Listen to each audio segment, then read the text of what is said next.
The invitation arrived on a Tuesday, heavy cream-colored paper with gold embossing announcing the Morrison family's annual reunion. I stared at it, running my fingers over the raised letters while memories of past humiliations played through my mind like a worn-out film reel.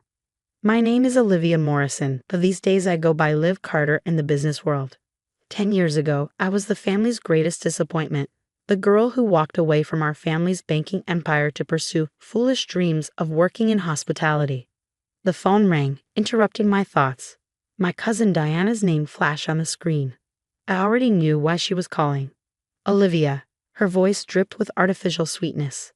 I assume you received the invitation. I did. Well, darling, I'm calling to let you know that perhaps it's best if you skip this year's reunion. The Starlight Grand is quite exclusive. The required attire alone. I glanced out my office window at the Manhattan skyline, suppressing a smile. The Starlight Grand, my flagship hotel, though the Morrison family didn't know that. They had no idea that LC Hotels, the fastest-growing luxury hotel chain in the country, belonged to their poor relation. Are you saying I can't afford it, Diana? Oh, don't be dramatic. It's just that, well, we have some very important guests coming. The governor, several CEOs. We can't have anyone feeling uncomfortable. By anyone, she meant herself. Heaven forbid her successful friends discover her cousin worked in customer service. What would they think? I see. I kept my voice neutral. And who chose the venue? I did, of course. Pride filled her voice. Daddy says I have excellent taste. The Starlight Grand is the most prestigious hotel in Manhattan. I had to pull some serious strings to book it for our reunion. I bit back a laugh. Diana hadn't pulled any strings. Her request had come through our regular booking channels, and I personally approved it last week. In fact, I'd given them a special rate, about 30% higher than our standard fee. That must have been difficult, I said mildly. Well, not everyone has my connections. The owner, L.C. Carter, is notoriously private, but her staff was quite accommodating once they heard the Morrison name. Of course they were. I'd instructed them to be. How interesting. Anyway, Diana continued, I'm sure you understand. Perhaps next year, if your situation improves. Are you still working at that little hotel in Brooklyn? The little hotel she referred to was actually my test property, where I developed and refined the service innovations that had made LC Hotels famous in the hospitality industry. But the Morrisons had stopped paying attention to my career years ago. Something like that, I replied. After hanging up, I sat back in my leather chair, memories washing over me. 10 years ago, I'd been fresh out of Cornell's hotel administration program, eager to learn the business from the ground up. My family had been horrified. A hotel clerk. My father had roared. No daughter of mine will wear a name tag and carry luggage. But I'd stuck to my plan, working every position from housekeeper to front desk manager. I learned every aspect of the business, identifying problems and innovating solutions. Within 3 years, I'd opened my first property under the LC Hotels banner. Now, at 32, I owned 17 luxury hotels across 3 continents. The Starlight Grand, my Manhattan flagship, had revolutionized the industry with its blend of classic luxury and cutting-edge technology. The same family that had once mocked my career choice now considered it the height of prestige to hold their reunion there. My phone buzzed, a text from my assistant, Marcus. The Morrison family reunion contract needs your final signature. Shall I bring it up? I smiled, piping back, no need. I have plans for this one. Opening my laptop, I began making arrangements. If my family wanted to ban me from the reunion for being too poor, they were in for quite a surprise. The Starlight Grand was about to host a revelation none of them would ever forget. Memories flooded back as I worked. Every snide comment, every dismissive glance, every family gathering where I was seated at the far end of the table, away from the successful relatives. Diana's wedding 3 years ago had been the worst. She'd seated me with the catering staff, telling everyone it was so I feel more comfortable with my own kind. The fact that I'd already owned 12 hotels by then didn't matter. They'd never bothered to look beyond their own assumptions.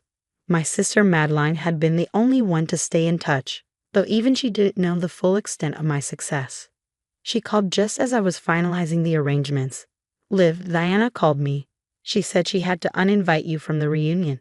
I'm so sorry. Don't be, I replied, signing the last document with a flourish. Actually, I have a favor to ask. Could you make sure everyone arrives exactly at 7 p.m.? It's important. Why? What are you planning? Let's just say Deanna isn't the only one with connections at the Starlight Grand. The next 2 weeks passed in a blur of preparation. I personally supervised every detail, from the menu to the floral arrangements. The Morrison family wanted luxury. I would give them a show they'd never forget. The night before the reunion, I stood in the hotel's grand lobby, watching the staff polish every surface to a mirror shine. The crystal chandeliers sparkled overhead, and the marble floors gleamed like sheets of ice. Everything was perfect. Marcus appeared at my side, tablet in hand. All arrangements are in place. The new signage will be unveiled at exactly 7:15 p.m. tomorrow.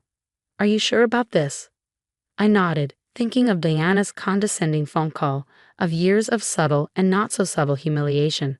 Absolutely sure. After all, it's not every day I get to welcome my family to my hotel. I smiled, imagining their faces when they realized the truth. Tomorrow would change everything, and I was ready. At precisely 6:45 p.m. on the evening of the reunion, I stood in my private office on the top floor of the Starlight Grand, watching the Morrison family arrive through the security feeds. They came in waves of designer clothes and expensive jewelry, each trying to outshine the other. Deanna swept in wearing Valentino, directing staff like she owned the place. My father's Bentley pulled up to the valet station, followed by a stream of luxury cars carrying aunts, uncles, and cousins I hadn't seen in years. Everything's ready, Marcus said, adjusting his tablet. The staff knows their cues. Should I have security on standby? I shook my head. No need. The Morrisons care too much about appearances to make a scene in public. I smoothed down my custom-made suit, Armani, though they wouldn't expect me to know the difference. Let's give them time to settle in. Through the cameras, I watched my family members gather in the grand ballroom. Diana held court near the champagne fountain, loudly explaining how she'd pulled strings to secure the venue. My father stood with his business associates, probably discussing the latest banking merger. Even my distant cousins were there, all carefully positioned to show off their perceived status. At 7:10 p.m., right on schedule, the hotel manager approached Diana with the first hint that something was amiss. Ms. Morrison? I'm afraid there's been a slight issue with the reservation. Diana's face darkened. What kind of issue? I personally arranged everything with your corporate office. Yes, ma'am. It's just that the owner has some specific requests regarding tonight's event. The owner? Diana laughed dismissively. I seriously doubt Elsie Carter concerns herself with individual events. Now, if you'll excuse me. Actually, I said, stepping into the ballroom. Elsie Carter concerns herself with quite a lot of things. The silence that fell over the room was absolute. Every head turned toward me, the uninvited relative, the family embarrassment, standing in the doorway of Manhattan's most prestigious hotel wearing a suit that cost more than Diana's car. Olivia, my father's voice carried across the room. What are you doing here? Diana said. Diana said I couldn't afford to attend. I finished for him, walking slowly into the center of the room. She was concerned I might embarrass the family. Diana stepped forward, her face flushed with anger. This is a private event. I'll have security remove you. No, I cut her off, you won't. On cue, Marcus pressed a button on his tablet. The massive screen behind the stage lit up with the hotel's logo, and beneath it my full name. Olivia Morrison Carter, founder and CEO, LC Hotels International.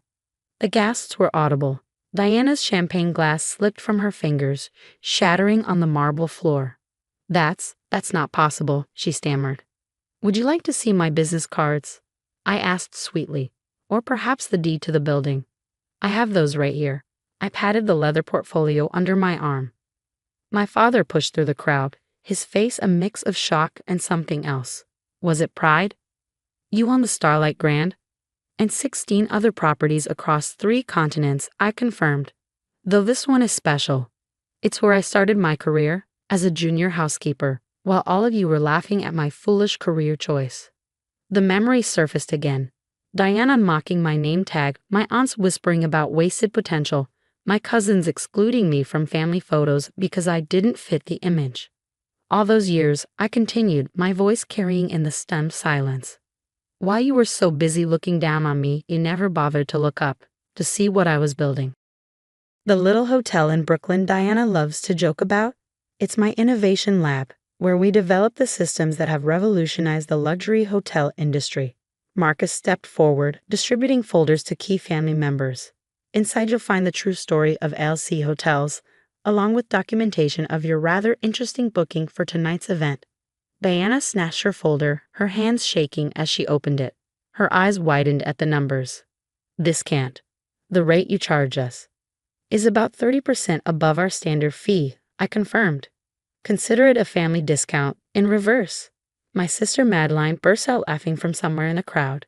Others joined in nervously, unsure whether they were allowed to find humor in the situation. Why didn't you tell us? My father demanded. Would you have believed me? I asked simply. 10 years ago, you told me no daughter of yours would ever work in a hotel. Well, you were right about one thing. I don't work in a hotel. I own them. The screens around the ballroom came to life, showing images of my properties around the world.